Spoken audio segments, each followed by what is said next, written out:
আসসালামু আলাইকুম। কেমন আছেন সবাই? খুব ভালো আছেন নিশ্চয়ই। আজকে আমি কুমিল্লার প্রিয় বিলম্ব দিয়ে ছোট মাছের ঝোল করে দেখাবো। এ হচ্ছে ছোট মাছ, মলা মাছ।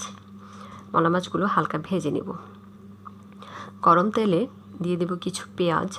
পেঁয়াজগুলো হালকা বাদামি হলে এখানে 1 চামচ রসুন, আধা চামচ হলুদের গুঁড়ো দিয়ে দেব, সাথে পরিমাণ মতো লবণ। লবণ তো সব কিছুতেই লাগে। তারপর দিয়ে দেব কিছু কাঁচামরিচ দিয়ে একটু পানি দিয়ে এই মশলাটা ভালো করে কষিয়ে নেব।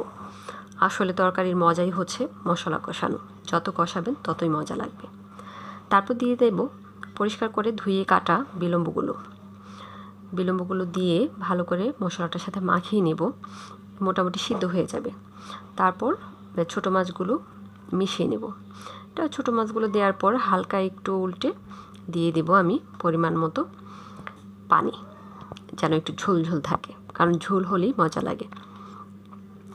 পানিটা যখন ভালো করে ফুটে উঠবে 5 মিনিট 10 মিনিট পর, তারপর দিয়ে দিব ধনেপাতা। ব্যাস হয়ে গেল অনেক মজার, অনেক ইয়াম্মি মলা মাছের ঝোল।